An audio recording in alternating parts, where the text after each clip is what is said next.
नीतीश कुमार को आप इतने करीब से जानते हैं, इतनी मुलाकातें होती रही हैं आपकी, क्या वो ज़हनी तौर पर सही हैं? बीजेपी अगर चाह भी ले तो नीतीश कुमार को डिस्कार्ड करना, किक आउट करना उनके लिए आसान नहीं है। सब जानते हैं कि नीतीश कुमार का जो स्वास्थ्य है, जिसका खामियाजा उनके पार्टी और उनके पुत्र को आज तक जवाब भी देना पड़ रहा है, खामियाजा भी उठाना पड़ रहा है। पंचायती राज व्यवस्था पर अभी भी वो एक तरह से धब्बा का काम करते हैं, जिस प्रकार पति जो है अपनी पत्नियों को ओवर शैडो करते हैं। 30,000 करोड़ से ज़्यादा पैसे ट्रांसफर हुए हैं। करीब 26,000 करोड़ का दावा तो खुद ही कर रहे हैं कि 2 करोड़ 60 लाख जाएगा, हालांकि वो 1 करोड़ 50 लाख ही महिलाओं के खाते में पैसा जाएगा। लेकिन उसके साथ साथ अभी हाल ही में तेजस्वी यादव को अनाउंस किया सीएम पद पर। बिहार में सौरभ, जो वोटर है, जो वोट्स हैं, वो कास्ट के बेसिस पे होता है। Voter by and large settle है, यहाँ पर बहुत ज़्यादा फ्लोटिंग वोट्स नहीं है। महागठबंधन को पिछले चुनाव में जो सबसे बड़ा लाभ हुआ था वो था चिराग पासवान के उम्मीदवारों के कारण। जन स्वराज का मिथिला में एक कहावत है कि प्रचार अच्छा है, प्रसार अच्छा है, लेकिन आसार उतना अच्छा नहीं दिख रहा है। तो युवा कहते हैं बदलाव चाहते हैं, महिलाएं वहीं थोड़ा चुप रहती हैं, बहुत कुछ बोलने पर बोल देती कि नीतीश जी किए हैं। तेजस्वी को मालूम है कि उनके बहुत सारे प्लस पॉइंट हैं, जैसे यह है कि बिहार में 3 ही दल हैं जिसके पास डबल डिजिट का आंकड़ा है। उनका जो पूरा एक्सेस है वो अब पूरी तरीके से कंट्रोल होता है। कुछ लोग डायरेक्टली उसको कंट्रोल करते हैं, कुछ लोग उसको इनडायरेक्टली कंट्रोल करते हैं, जो चीज़ लालू यादव में नहीं है।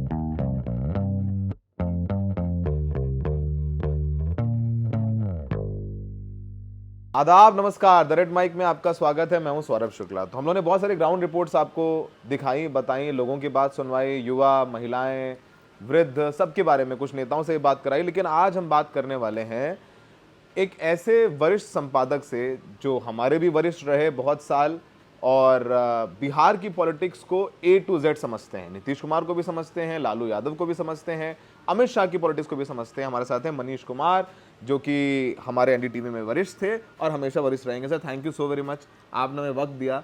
सर, बिहार की पॉलिटिक्स में देश और दुनिया में बड़ी दिलचस्पी है, क्योंकि इस बार वोट अधिकार यात्रा, वोट चोरी का मामला और लोकसभा चुनाव के बाद जो मोमेंटम बना विपक्ष का, वो हरियाणा और महाराष्ट्र में लूज हुआ।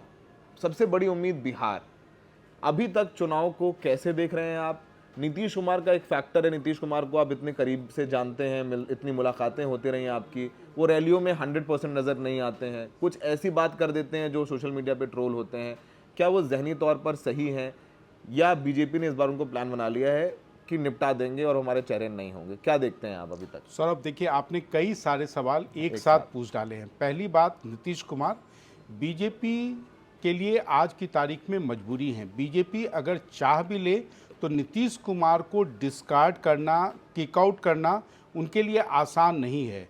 और यही एक बड़ी राजनीतिक सच्चाई है, क्योंकि जो नीतीश कुमार ने एक अपना वोट बैंक क्रिएट किया है नॉन यादव बैकवर्ड का, जिसमें कई सारी जातियां हैं, कुशवाहा है, कुर्मी हैं, छोटी छोटी जातियां, और ख़ासकर जो अति पिछड़ा जातियों का समूह है, जिसमें अति पिछड़ी जातियों में भी 10% जो पिछड़े मुसलमान हैं वो हैं, उनको अगर आप अलग कर दें तो उसके अलावा जो छोटी छोटी जातियां हैं जिनके बारे में आप कम सुनते हैं, लेकिन उन जातियों का समर्थन अभी भी, उनका विश्वास नीतीश कुमार में है।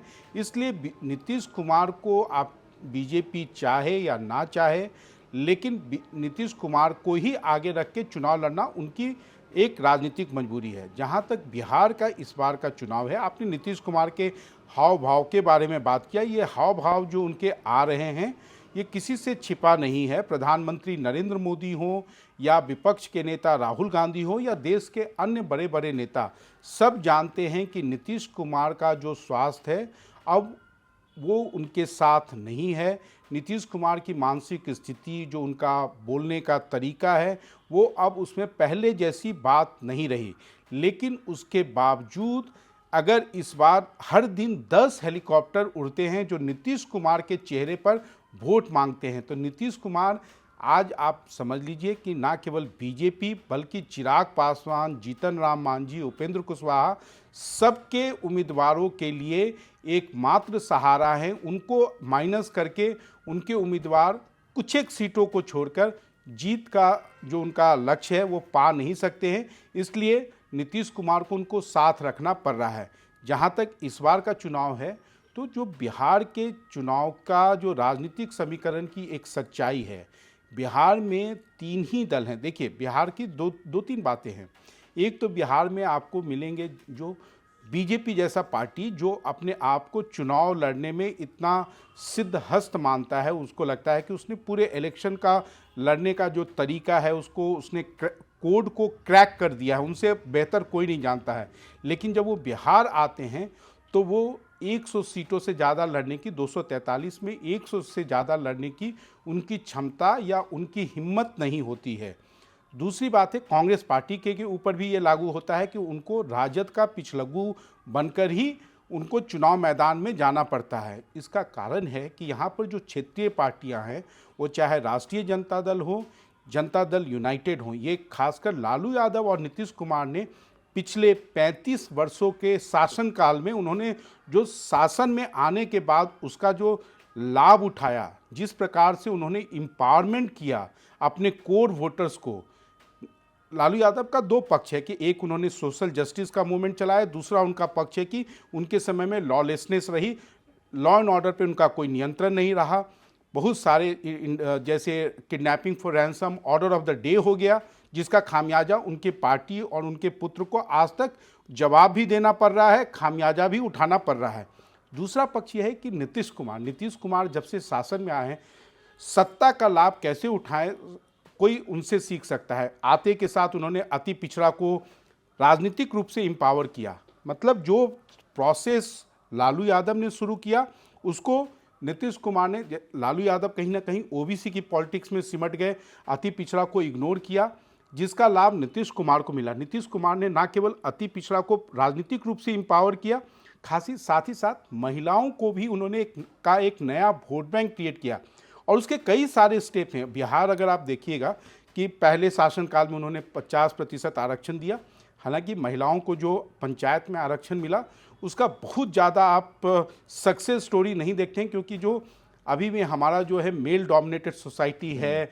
आप देखेंगे मुखिया पति, तो सरपंच पति, ये सब आए जो एक तरह से आप ब्लॉट हैं। पंचायती राज व्यवस्था पर अभी भी वो एक तरह से धब्बा का काम करते हैं, जिस प्रकार पति जो है अपनी पत्नियों को ओवर शैडो करते हैं।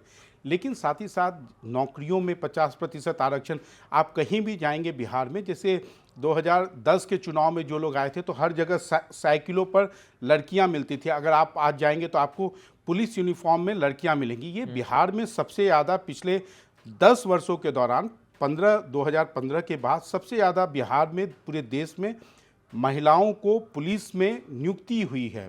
तो समाज पे उसका असर होता है।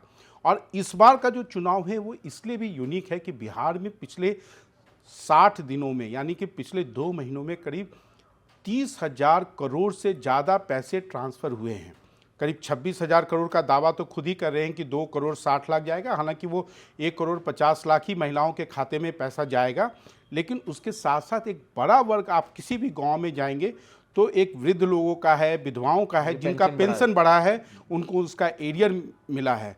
तो ये भी आप कह सकते हैं कि एक जो देश में एक कल्चर भी चला है, रेवड़ी वाला नहीं, ये रेवड़ी नहीं है, ये सिंपल सा है। देखिए कि तुम मुझे नोट दो, हम तुमको वोट देंगे। और इसका कारण सौरभ दूसरा है। कारण उसका दूसरा ये है कि हमारा जो समाज है, पहले क्या होता था, पहले समाज में करप्शन की स्टोरी होती थी, टेलीविज़न पे स्टोरी आती थी और उसका एक असर होता था, उस पर कार्रवाई होती थी। लेकिन बिहार में हम देख रहे हैं, जो देश के अन्य भागों में भी आप देखेंगे कि अब जो आप करप्शन की कोई स्टोरी आती है, उस पर कोई खासकर बीजेपी कोई एक्शन नहीं लेती है। तो जनता को लगता है कि अगर मीडिया इस लूट में शामिल है, अगर मीडिया इस तरीके की खबरों को ब्लैकआउट कर रहा है, अगर अधिकारी, आप जाएंगे बिहार में कोई भी ऐसा ऑफिस आपको नहीं मिलेगा जहाँ पे भ्रष्टाचार के बिना, यानी कि घूस लिए बिना आपका काम हो जाए।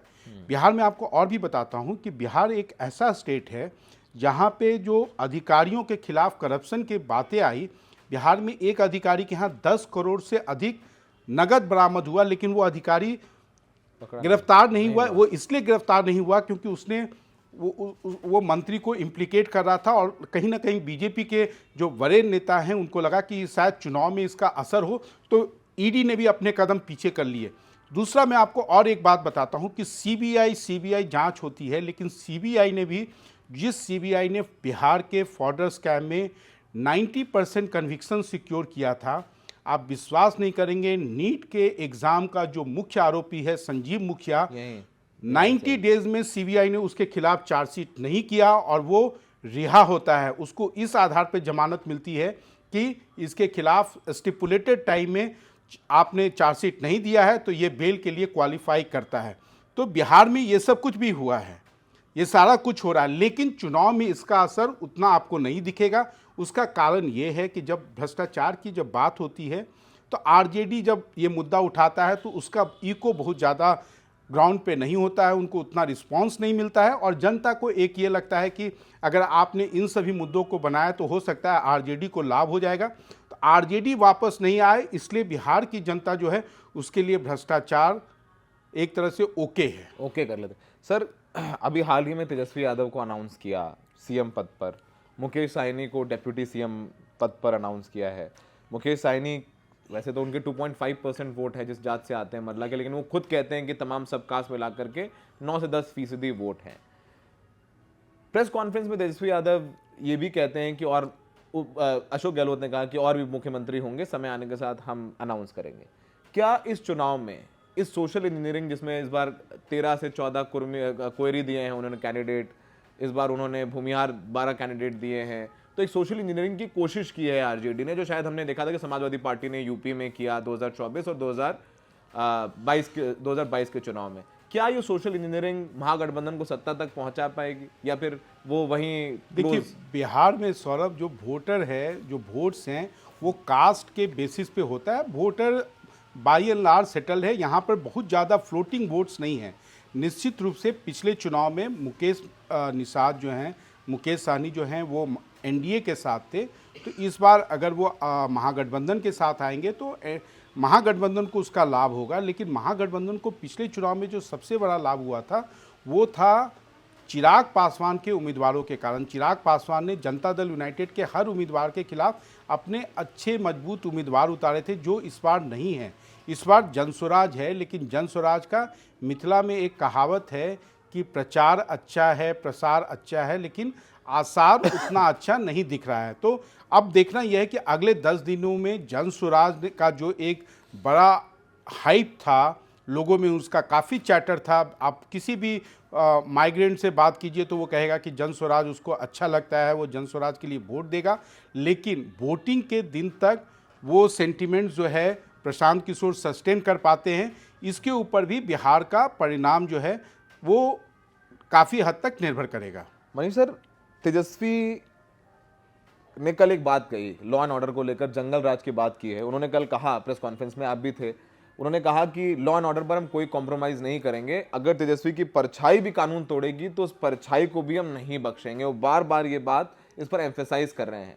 क्या लोग अब भी मानते हो कि यंग जनरेशन, हम देखते हैं कि युवाओं से हम बात करते हैं, चाहे गांधी मैदान जाए, कहीं भी अक्रॉस बिहार में हम बात करते हैं, युवा कहते हैं बदलाव चाहते हैं।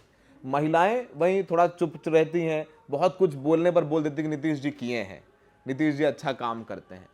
तो क्या सर ये युवा गेम चेंजर हैं जो तेजस्वी के साथ नजर आते हैं, या महिलाएं गेम चेंजर है? क्योंकि अभी तक महिलाएं गेम चेंजर रही। तेजस्वी की एक्सेप्टेबिलिटी और उनका जो उनके पिता की, जैसे आपने कहा कि पिता की एक उनके साथ कह लीजिए पिता का अच्छी चीजें भी मिलती हैं कि उनको वो आज मुख्यमंत्री पद के उम्मीदवार है, और पिता के शासनकाल का एक जंगल राज का जो ठप्पा है वो भी उनको मिला है। देखिए सौरभ, तेजस्वी को मालूम है कि उनके बहुत सारे प्लस पॉइंट हैं। जैसे नौकरी की बात उन्होंने की, नौकरी में उन्होंने डिलीवर किया, जो उन्होंने वादा किया था उन्होंने डिलीवर किया। लेकिन उनको ये भी मालूम है कि जो एक उनके मदर फादर का जो शासनकाल का 15 साल के शासनकाल का एक बड़ा बैगेज है, वो है लॉ एंड ऑर्डर।